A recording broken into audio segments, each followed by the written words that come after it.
Hello and welcome to the Womxn Show. I'm Lenina Rasool, and today we are speaking about economic abuse and financial abuse. Now, the 26th of November was International Economic Abuse Awareness Day, and after the break we are going to be speaking to Felicy Guest from Child Maintenance Difficulties South Africa, who has often come across cases of financial abuse and coercive control as she has worked with women and done advocacy around financial abuse. But before we go into that conversation, we're going to have a look at a short video that explains what Felicy does. Let's have a look.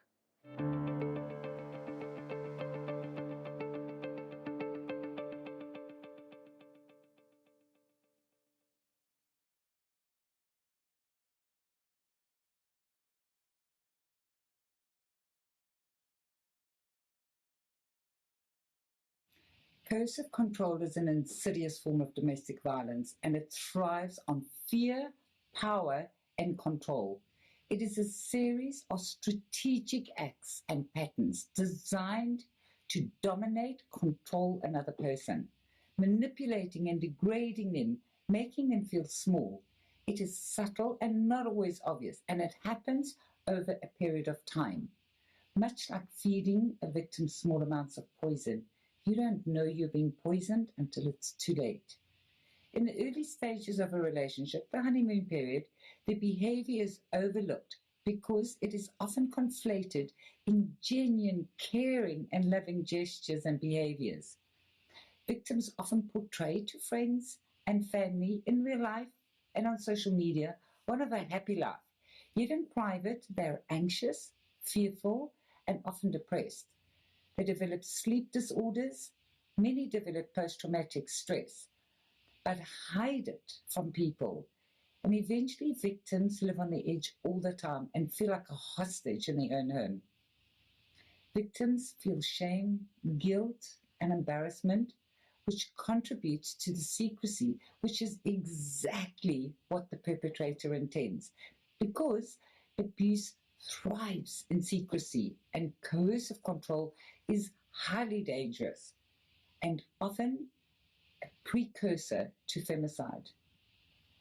Domestic violence and coercive control does not discriminate against race, culture, or socioeconomics. So here are some coercive and controlling behaviors to be aware of. Social isolation, demands sex, threats of withholding money, threatens to take the children away, threatens to disclose private information, or to get you fired from work, get you addicted to drugs, denied access to your home, threatens suicide, and threatens to harm family pets. Forced into reproductive decisions, tracking your phone, putting spyware on your phone, or disconnecting the phone. Monitoring your emails, social media accounts, monitoring bank accounts, screening calls, and controlling what you wear. Women are overwhelmingly overrepresented as victims and family and domestic violence because of gender inequality in structures that lend themselves to inequality in society. If you are a victim, please contact the Domestic Violence Hotline or a domestic violence organization or agency in your country. If you know somebody who is being coerced or controlled, share this video with them so that they can become informed. If you're a victim survivor, it is important to know it was not your fault. If you have a child with a perpetrator, expect post-relationship abuse in a different shape and form, but the abuse continues. Abusers are master manipulators and therefore know how to manipulate the system, and they're not afraid of the law. They will use the court system to further abuse the victim survivor. Please look out for my video on post-relationship abuse to follow soon. Thank you for watching this video.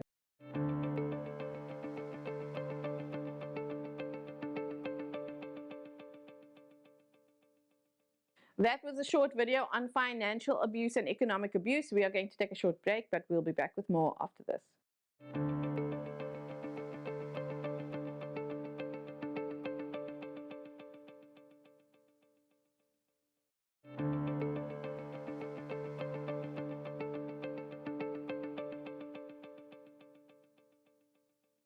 Welcome back. You're still watching the Womxn Show, and we are in studio with Felicy Guest from Child Maintenance Difficulties South Africa. And Felicy's been on with us a lot to speak about the issues that have arisen in child maintenance circumstances. She herself has been through the system, and previously, when she's been with us, she has shared some of the ways that the system has failed women and children.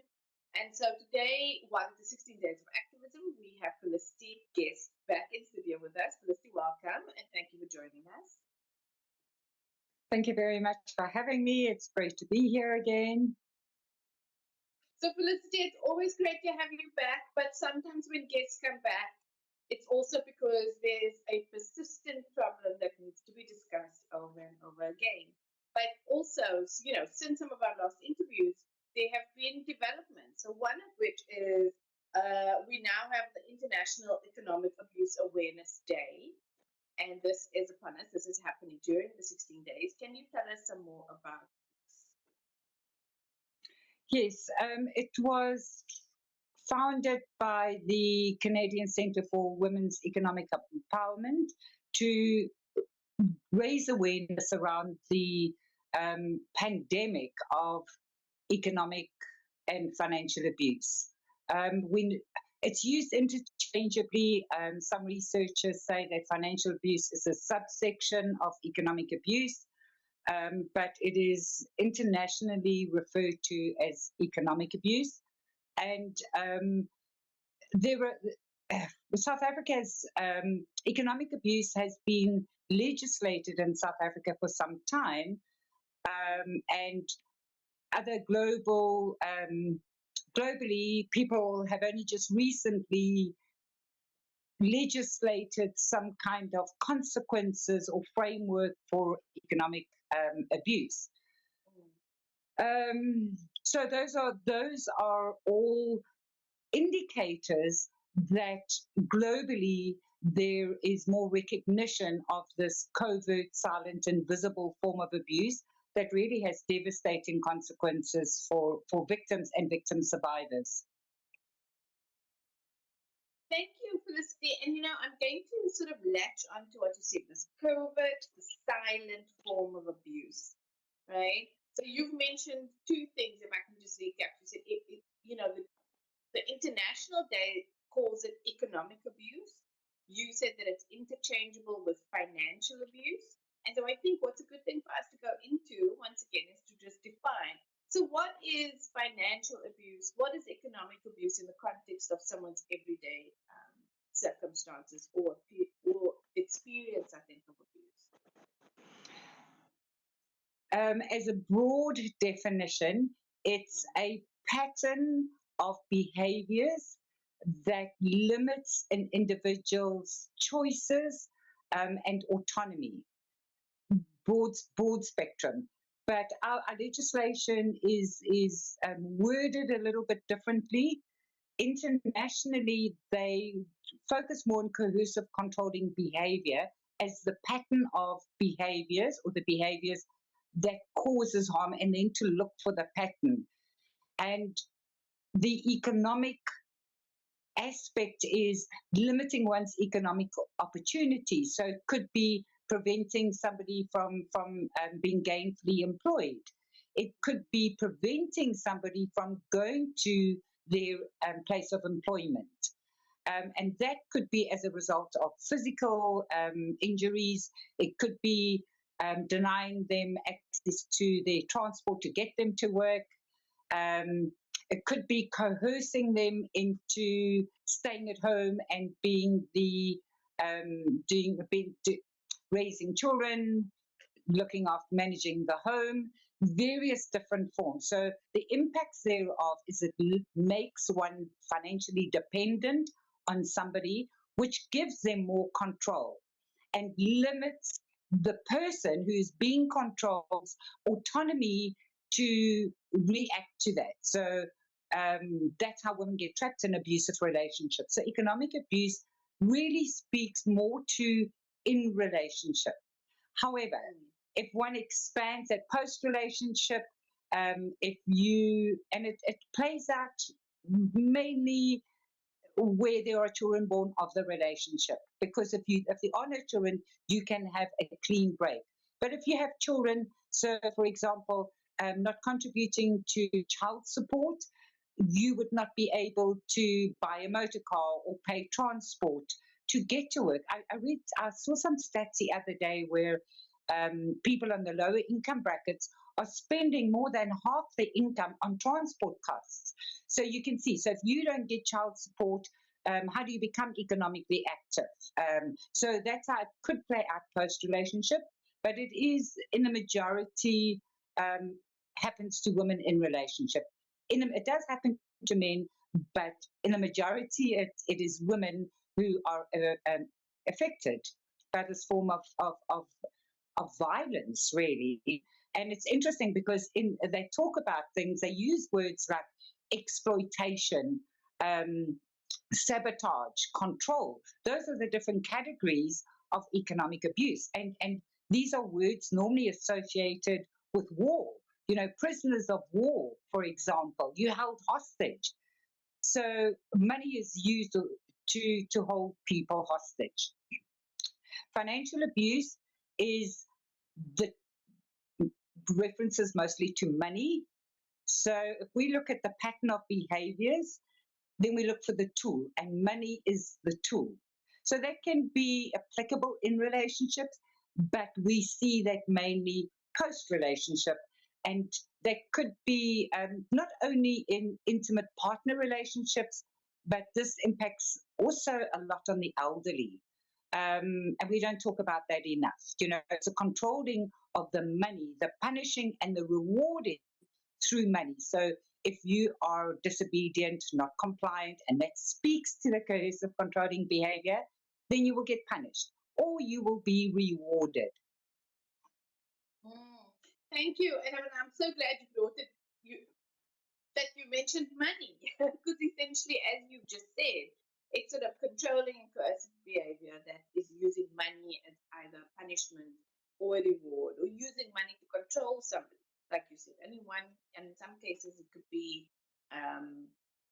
when we speak about economic abuse, and when I've done sort of research on that, when the president and other sort of spaces speak about economic empowerment, they are largely speaking about work and women's access to money through work and women's access to opportunities. And I remember like one specific thing when we launched, when it was launched, a campaign that was launched towards women's economic empowerment. The president himself mentioned that economic empowerment, or having one's own money, for example, is a deterrent for abuse because it allows you to be able to leave. You mentioned quite a few scenarios, so I want to jump in there and say, in a lot of the research, and I've just actually this week been doing some research on women who access domestic abuse shelters. A lot of the reasons that women access domestic abuse shelters is because economically or financially, they have nowhere else to go. They do not have the funds to be able to leave the house and go stay somewhere else, go get another place to look after themselves. And the shelter, just to sort of bring it home, shelter statistics also show that women arrive on average with 2.5 children and with nothing, like literally the clothes on their back. They arrive at the shelter, so they do not have anything. Have you found in your work the intersection between, financial abuse and domestic, financial abuse is domestic violence, but have you found that money is one of the big reasons that women are unable to leave or no access to money? Absolutely, because prior to even thinking of leaving, and understanding coercive controlling behavior is really, really important. And on that note, in the UK, they prosecute economic abuse under coercive controlling behavior. So, which does carry a jail term. Somebody was recently found guilty of murder, where a woman committed suicide as a result of domestic abuse. She committed suicide, and he was found guilty of murder through coercive controlling behavior, which is very interesting. So I'm trying to emphasize how important it is to understand the pattern of behavior. So, there's normally a buildup of threats in arguments, and if you leave, you'll see what will happen. You will have nothing. You will leave with the clothes on your back. You will have nowhere to go to. So there's already fear because they've been warned that if you dare to leave, you will be punished. And that punishment is the withholding of or the denying of access to money. So it's Felicity, it's also true, right? Some women just have nowhere to go. well, if we look at the pattern of behavior again, before she gets to the point of leaving, she's already been isolated because that's how the abuser really entrenches the control. So they isolate you from your place of work, your work colleagues, your friends, your family. So you are not just financially dependent on them, but emotionally dependent on them as well. So if you get to the point where you now want to leave, you're so isolated, and there's shame and guilt. And a lot of people don't reach out to family and friends at that point. They would rather go to a shelter because they don't know where to from there. Where to from, what is their next step? That gives them a little bit of space to think about their next step. And often we find women going back to the relationship because there are so few options from there. So they go back to the abuser because of the dependence. And particularly for the children, because women, if there are no children, you can go and sleep on somebody's couch for a period of time. You can move to the next person's couch. But if you have children, they invariably have school and their emotional needs, and they don't really understand the complexities and impacts of the abuse going on in the relationship. So to protect their children, they go back to relationships to provide them a shelter and food and being able to attend school. And so when we look at the, not having financial capacity to be able to leave, there is a pattern to it that's very interesting. And then obviously the way that money plays into it. I think, some of the research that we looked at, I think what we said before also, is that when a woman has children, the financial burden, as you said, is higher, but also in order for them to go to family or to go to, friends, it's a much a larger space and larger contribution that is required to care for them. And it's, you're making me think. I recently read Tina Turner's autobiography, and she spoke very specifically. I think there's a meme going around Facebook where she spoke about leaving Ike with 38 cents in her pocket, and she had to leave the boys behind initially. And what was so interesting, as she documents sort of the journey from that, she had to sleep on people's couches. She had zero income. Even being Tina Turner, she had zero income, and she actually went into debt because she was, in order to leave him, she had to cancel performances. So people were suing her for a lot of money, and so she had nothing. And all she had to offer, she writes very deeply about, is she would just clean people's houses. To say thank you, the friends that she was saying with to say thank you. But ultimately, there was a form of, and I think Tina, I'm bringing her in because I think she's such a great example. She is someone that you would never guess that everyone has looked up to. And she also says that when she left, she could not write a check. She had no financial literacy whatsoever, so she didn't even know how to work with money. And so I think I want to ask you also then, some of the statistics that are showing when they speak about one, we spoke about economic empowerment and having access to one's own money and being able to work to earn that money. One aspect of economic abuse is that partners will not want the woman to work.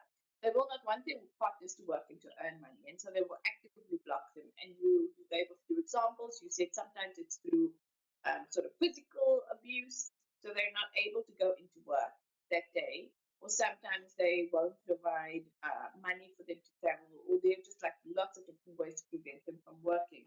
But Have you found what are some of the other ways also that financial abuse sort of keeps women in the home?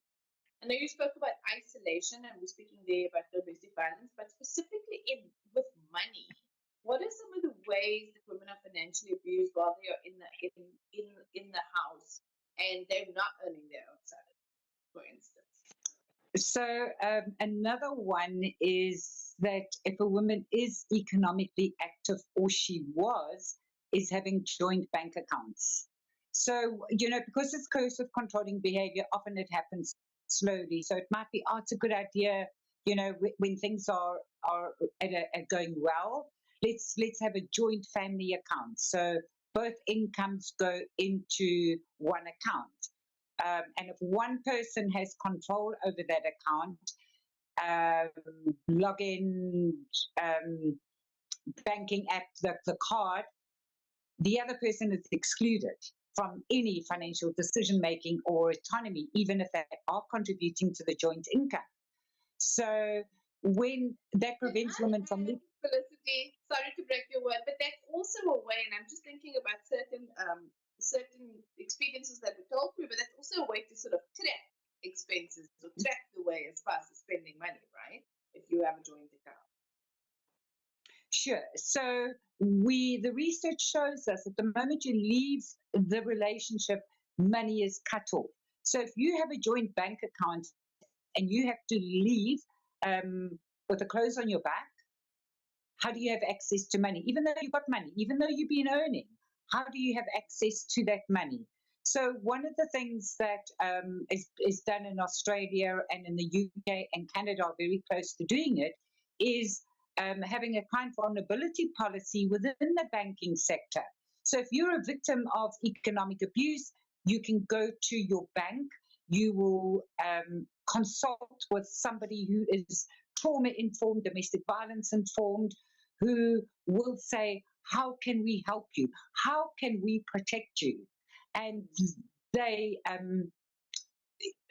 be able to see, because then the client, the victim says, this is my situation. So whatever their situation is, whether it's he has control of my bank account or it's dual access, or he has control of a joint bank account, they will immediately help you change your passwords or create another account for you that you can transfer your income into so that you have some kind of financial safety.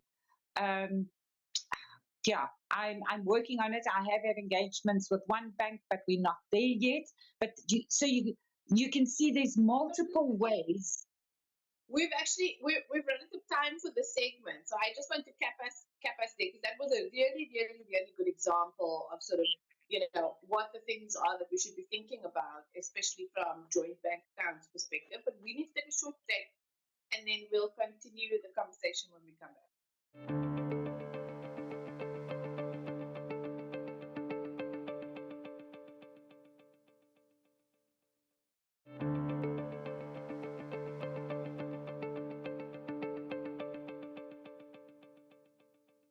Welcome back. You're still watching the Womxn Show, and we are speaking about economic and financial abuse. And still with us here in studio is Felicy Guest from Child Maintenance Difficulties South Africa.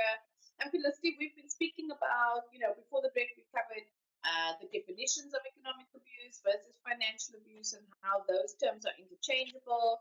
You spoke a lot about coercive control and the different ways that primarily or the majority of men who would be the perpetrators of abuse, sort of what patterns of abuse look like, and some of the ways financial abuse keeps women trapped within the home or trapped within an abusive relationship.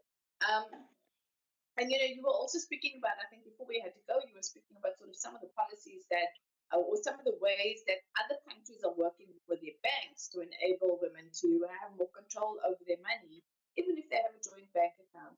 But I also want to come in and say, one of the ways that you got into this work was through child maintenance, going through child maintenance court and child maintenance issues yourself. And you've mentioned quite a few times before the break that yes, we have this coercive control and this financial abuse within domestic relationships. That it makes and that if you do not have children, it makes it a bit easier to leave. We don't want to say like overall easier, because it's not easy to leave these situations, and every type of relationship is different. But from a financial perspective, you only have yourself to worry about. You can sleep on someone's couch if need be. It's less, maybe not easier, but perhaps a little bit less complicated, um, depending on the situation. And then if you have children, this big thing is that actually you cannot just cut off, right?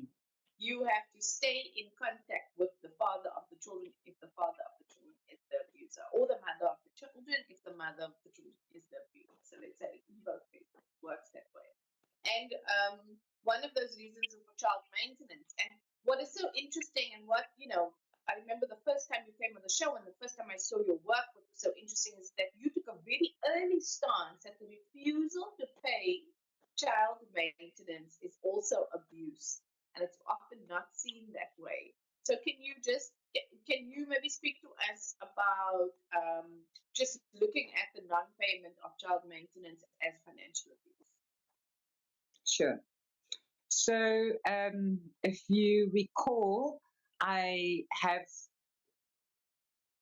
constantly spoken about coercive controlling behavior. And we know that abusers don't stop abusing because abuse is a choice. People don't stop abusing until they acknowledge their behavior is abusive, and they are apologetic, they take responsibility, and they start making different choices. Unless that has happened, the abuse continues. So it will continue, the coercive controlling behavior will continue a little bit differently because you are not in physical contact. And if we look at the amount of women who get protection orders when once leaving abusive relationships, many of those women have children. Okay. So they get that to prevent ongoing abuse. So if we work from that premise, so whether you have a protection order or not, and the research shows us that 98, 99% of victims of domestic violence have experienced economic abuse. And a larger number of them have children. So if you do not take responsibility and acknowledge your behavior, the abuse is going to continue. So post-relationship, how does that happen? The most powerful destructive tool is through money. And that happens in the main through child support, because it's a legal obligation to provide for your children. It's the child's right to financial support. And our legislation, our Children's Act, as well as our Maintenance Act, is premised on the best interest of children. So it all sounds wonderful, okay, until you get into the system. Because when you get into the system, the first thing is they do not take into account, they have no knowledge of any history, because this is a civil process. This is evidence. It's a maths equation, really. It's a maths sum. So they don't take any history into account. So you arrive in a maintenance court, whether it's for first application or for arrears, it's because either you have a court order or you were in relationship and now they're not supporting the children, you working or you're not. Irrespective, if one person is only contributing to the children's financial needs, there is a financial burden on that person, because previously there were two people contributing to the expenses, the joint expenses, whether one party was paying for the bond or the rent and the other party was paying the soft things, the disposable things. Because we often hear, what have you brought to the marriage? Well, I've been feeding us. I've been paying. Well, it's my house. I paid the bond. Get out. So when we go beyond the relationship, it's, well, I'm not going to give you money because you left me. It's you made this choice. You've rejected me. These are all subconscious things that has come out in research. So the response to that is, I will withhold the finances to punish the ex-partner. But the legislation tells us that it's a child's right. So when you get into court, there is no risk assessment. And I'm sorry to stop you there, Peter. I want you to continue. I just, I really want to jump on those statements that you spoke about. And I think we've said this before. So it's very interesting because you mentioned from a legislative perspective, you mentioned the Maintenance Act and the Children's Act and the rights of the child. And yet the statements that you are saying very much speak to the mother of the child as opposed to the child. And so I just wanted to, before you go further on the court process, just to expand on the fact that often the withholding of the money for the child is often something that is directed at the mother or the parent of the child, right? Sure. So you can't I mean, when you go to court and you go, he's, again, in the majority it is men who pay child support. So for the sake of this conversation, and also why it's part of 16 days, it is, we work from a gendered impact perspective.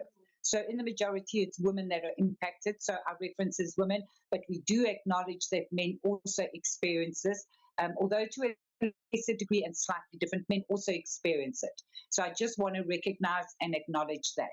So particularly when the mother goes to court and she goes, he's not paying me child support, okay, because you are the person who is responsible for making sure that the child is protected and provided for, because the child has no locus standi in the court. The child cannot represent itself in court until that child is 18, age of majority. They'll still be a child, but they have attained age of majority. Up until that point, they cannot represent themselves in court, but the legislation is all about them. So the person who represents the child is the primary caregiver, and in the majority is women. So women go, I'm not getting child support. So we are really affirming that the money is mine. The money is coming to me, which affirms to him, I'm not paying you money. Okay. Although it's logic. The money comes to me because the child can't drive itself to the shop to buy its own food separately from mine. So suddenly when you get to maintenance court, there doesn't appear to be any logic. But be that as it may. So you are representing the child. The child has no idea what the expenses are, doesn't know how to, collate all of this information. So there's nothing in place from a legislative point of view to protect that primary parent, okay, in terms of the legislation, because our constitution is based on equal rights to justice, and from our very violent past, that there is this over provision to making sure that everybody has a right to justice and equal representation. So the respondent, so you have an applicant and a respondent in the maintenance court, because initially you're in a civil process. So the respondent seems to have all the rights with regards to the legislation, because they have a right to an attorney. And then we look at, they normally have the economic means to appoint an attorney. The primary caregiver doesn't have. So we constantly, if we look at every level at the power imbalance, then we see the genderedness of the power imbalance. And in this case, we're talking one, social norms about the gender roles, and then we also take the power imbalance economically. And inherently men, and being providers, they don't work. And they earn more money, and there are more men employed than women. And they have higher paying jobs than women. If we look at, how many of the menial jobs are fulfilled by women. So that is very important to acknowledge that imbalance of power.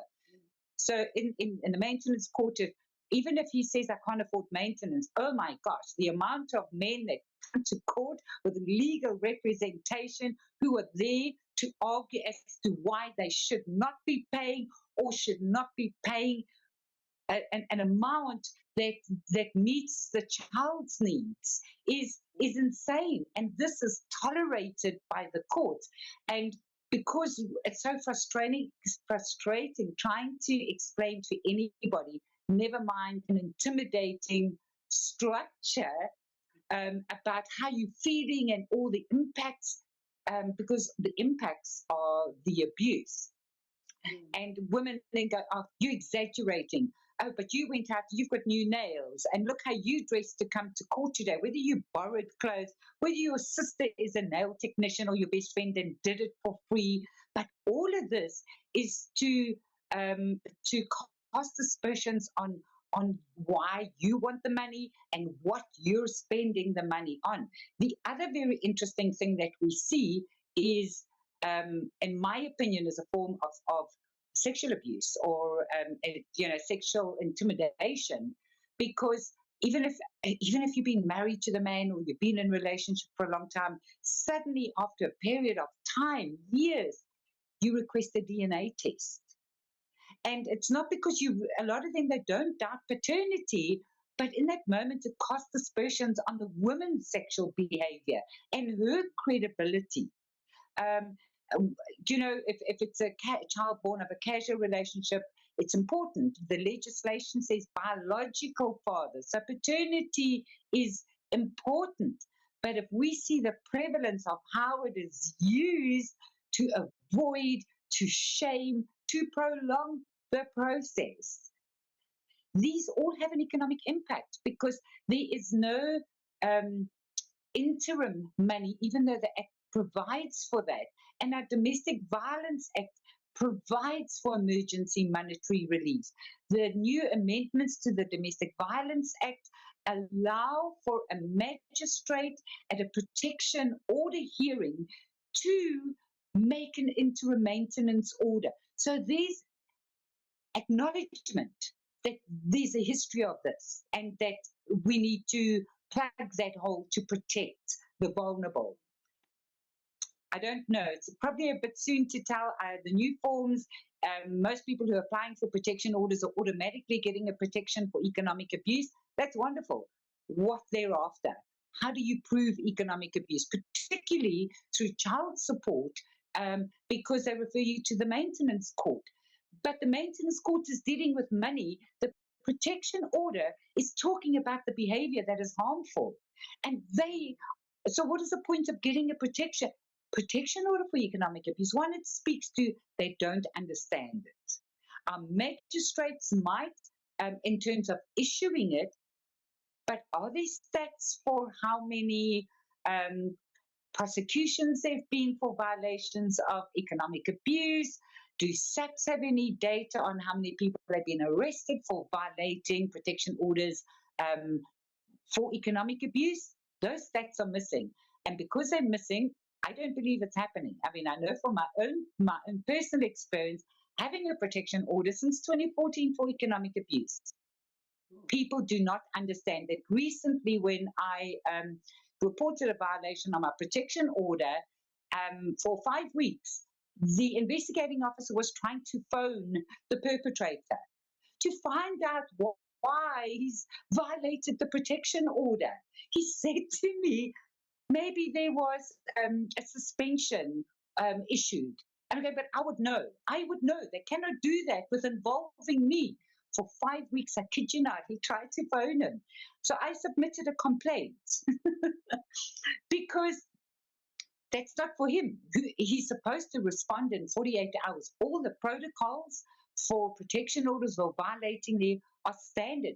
But he made his own interpretation. What does that tell us? He doesn't really understand the complexities. And mine is, there is a vulnerable person at risk of being excluded from his place of residence for the last 9 years. So who's protecting him? Then when I submitted a complaint to SAPS, and yes, they did investigate it, and my request to the investigating captain was, these people need to be trained at that police station, because this has been going on since 2014. They do not understand it. So we have this wonderful legislation. People still do not understand how violent economic abuse is, because it impacts on every single choice a woman makes in the immediate, her financial and her safety, resilience, her recovery from an abusive relationship. What does that all mean if you do not have financial resources? And I love that you brought that in, Felicity, and I love that you are so very clear and so insistent on naming this practice as violence.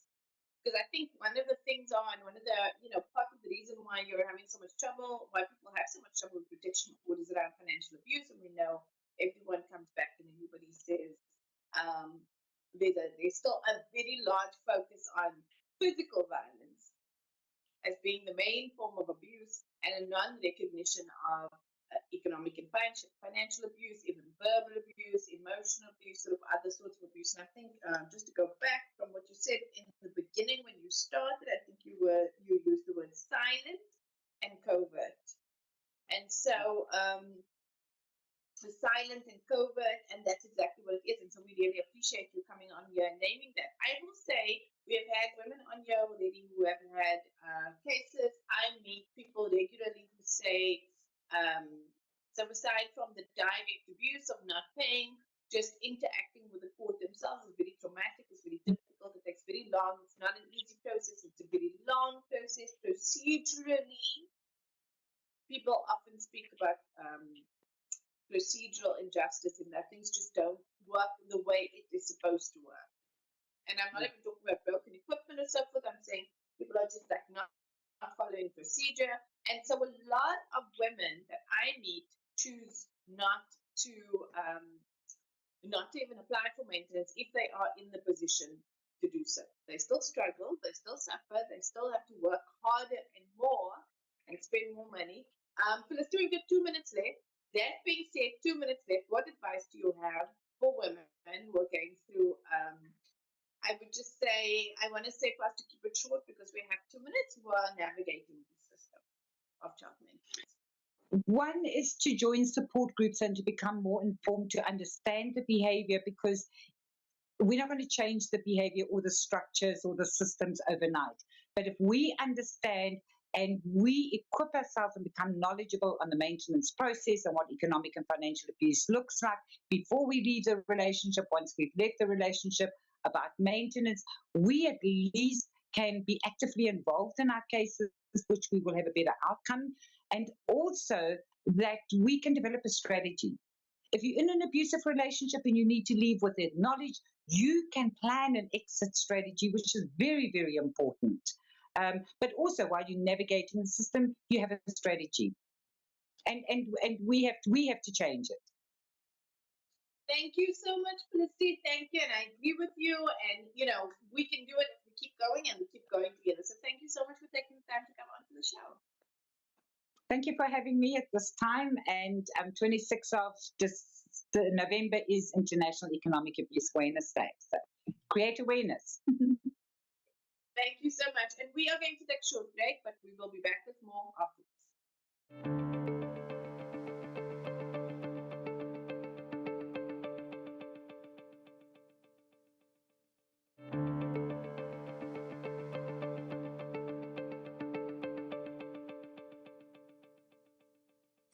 Welcome back. You're still watching The Womxn Show, and we've been having a fascinating and very important conversation on financial abuse and economic abuse. Now, we are almost at the end of our hour together, but before we go, we're going to play out with a short video giving us more context around financial abuse. Let's have a look.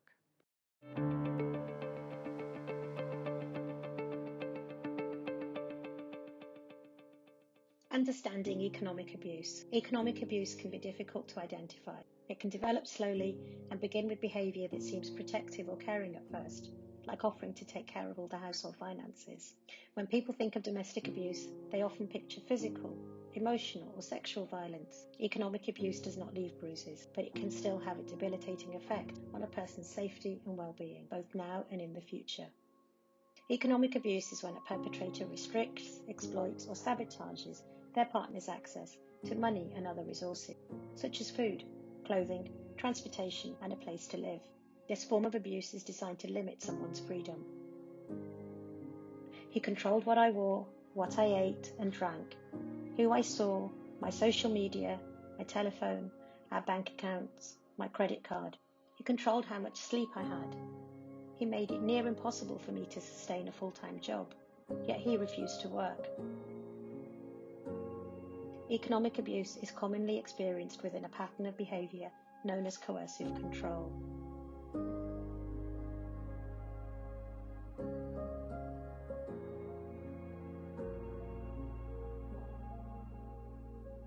You may have heard the term financial abuse before. People commonly use the terms economic abuse and financial abuse interchangeably, since they involve similar behaviours. Financial abuse includes things like stealing money and coercing someone into debt. Economic abuse is broader. It's about more than just controlling a person's money and finances. It also considers their other resources, such as housing, food, and employment. He had access to all my bank statements and accounts. I didn't know anything about his finances. Take a look at these items. How important are they? How would you feel if you were not able to access them today? What would you no longer be able to do? You may be starting to understand how economic abuse affects the victim's freedom and well-being. When I took a call from someone my boyfriend didn't approve of, he threw my mobile phone on the floor and smashed it. I had to buy 3 new phones last year. There are many different ways an abuser might control your economic resources. Some examples include controlling the use of property such as a mobile phone or car, preventing you from being in education or limiting your working hours, dictating what you can buy, making you ask for money or providing an allowance. Economic abuse limits victims' choices and ability to access safety. It also rarely happens in isolation. It usually occurs alongside other forms of domestic abuse. A lack of access to economic resources can result in a woman staying with an abuser for longer and experiencing more harm as a result. If any of this sounds familiar, know that you are not alone. We have resources and more information on our website, survivingeconomicabuse.org.